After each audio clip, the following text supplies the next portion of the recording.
I just have practical tips for myself and for all of you to how to get to spirituality. It's not going to happen overnight. How do we start having genuine spiritual experiences and really reviving our faith through these genuine spiritual experiences and make them a more common occurrence than they are right now? How do we practically do that? The first bit of advice I have for you is go to sleep early. I know, I'm talking to students. Why would you say such a thing? It doesn't make any sense to us. We don't know what that means. What is this word early of which you speak? I haven't heard this before. Go to sleep early. Because going to sleep early means you'll wake up early. And waking up early means you'll be fresh for Fajr. The first prayer of the morning determines the spiritual health of the rest of your day. If your Fajr is not intact, your entire day is not intact. Forget it. You're going to have a lousy day. You need to start your day with a beautiful, direct conversation with Allah. And Fajr has a specific importance from a spiritual perspective. Not only that Allah Azza wa Jal tells us in the Quran, إِنَّ قُرْآنَ الْفَجْرِ كَانَ مَشْهُودًا, that the Quran recited at Fajr, the Quran of Fajr will actually be witnessed, has been witnessed. And ulama have debated and talked about the word mashhood, and how it even suggests that Allah Himself is special witness to you getting up in the morning and praying to Him and talking to Him. But Fajr is a time when most of the world is asleep. So you're not distracted. Nobody's sending you text messages at Fajr. Nobody's sending you an email. There's nothing to do with your device. It's just you and Allah. Maybe even your roommates are asleep. Your friends are asleep. Everybody's asleep. Maybe even the rest of your family is asleep. It's just you and Allah. It's the best time to engage in conversation with Allah. And I'm not saying that tomorrow morning when you wake up for Fajr by Allah's permission and you're going to pray, it's going to be a spiritual experience. But if you start taking care of your sleep at night and you wake up fresh, you have better chances. You have better chances. You need to take care of that. And the second bit of advice, not just go to sleep on time. Pray Isha as soon as it comes in. I shall say that again. Pray Isha when? You'll say it for me now. As soon as it comes in.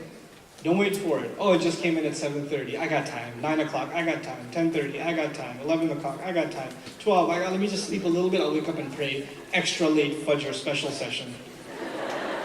Right? Extra late Isha. Don't do that to Isha. Pray Isha at its time. And actually, if I know that there's going to be a session later on, not by me, but others on time management.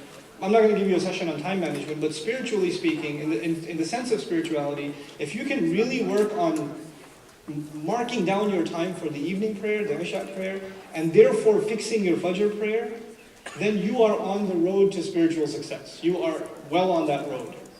Now, let's talk about Fajr a little bit. What you need to do as students, I'm not giving you heavy, lofty goals, like have khushu' in every word you recite, have full concentration and cry in every word you recite. You're not going to get there anytime soon. It's okay. It's okay. Just pray Fajr on time, and what right now? Isha. Fajr on time. And for brothers, if you can pray in Jama'ah, it is so much better for you. It is so, and you will feel the experience and you'll feel the difference in your day if you can make it to the masjid for Fajr. You will feel the difference. It'll affect the way you study. It's going to affect the way you carry out your day. You're going to have more, everything you do will have more blessings in it, and you will notice it. There's going to be a positivity to everything you do. It's textured by that Fajr prayer. Now, the thing you want to do little by little, your minds are fresh right now, and I know you don't think so, but you have a lot of free time.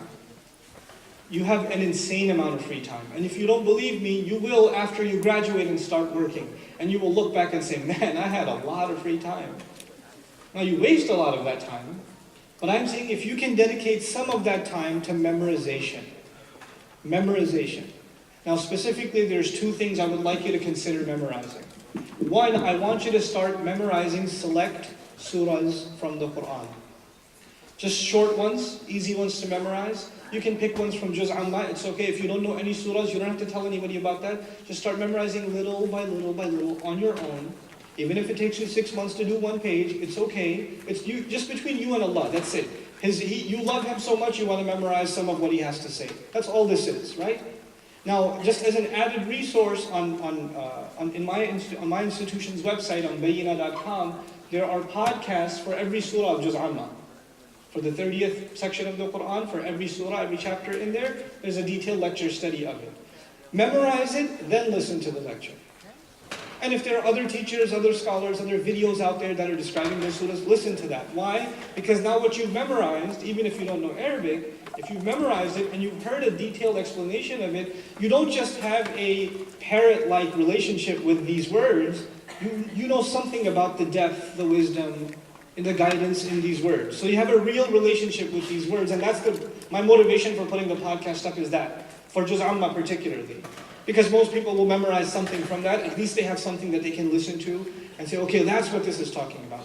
Now what happens is when you recite the surah, if you can't even concentrate, at least you try to remember what was said about the surah or something. It's more concentration than you had before.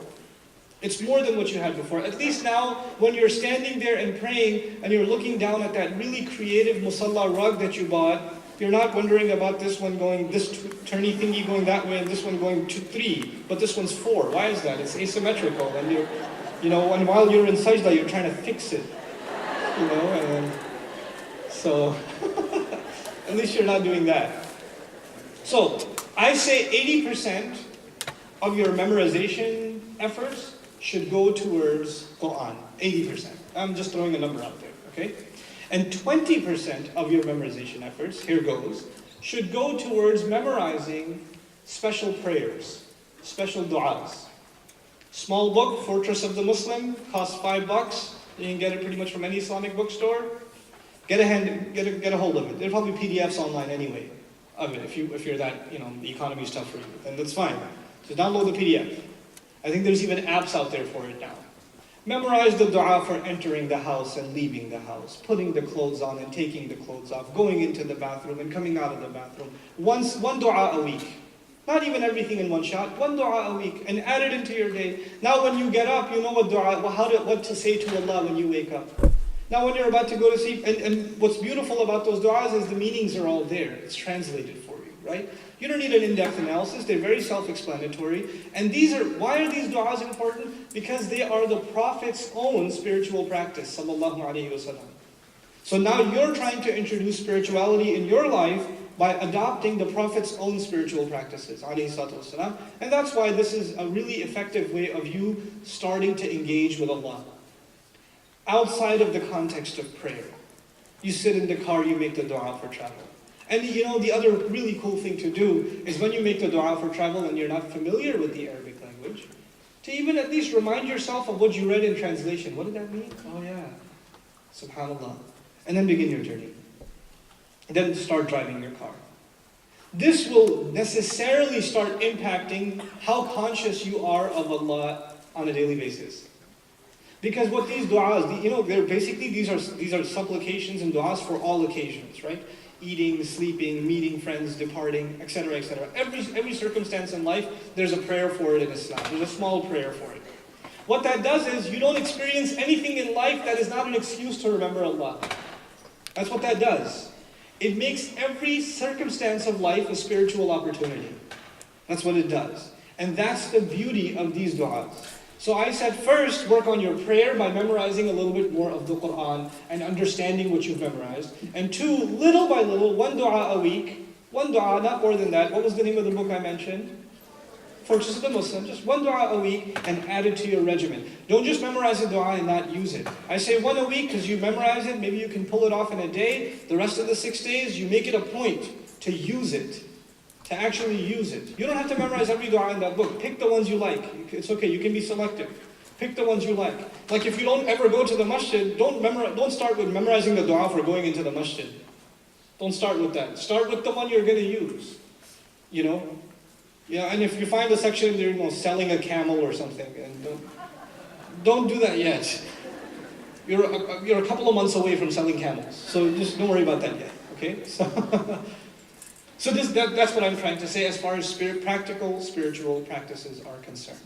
Now, I'll leave you with this thought. I really just want to give you little that you can accomplish.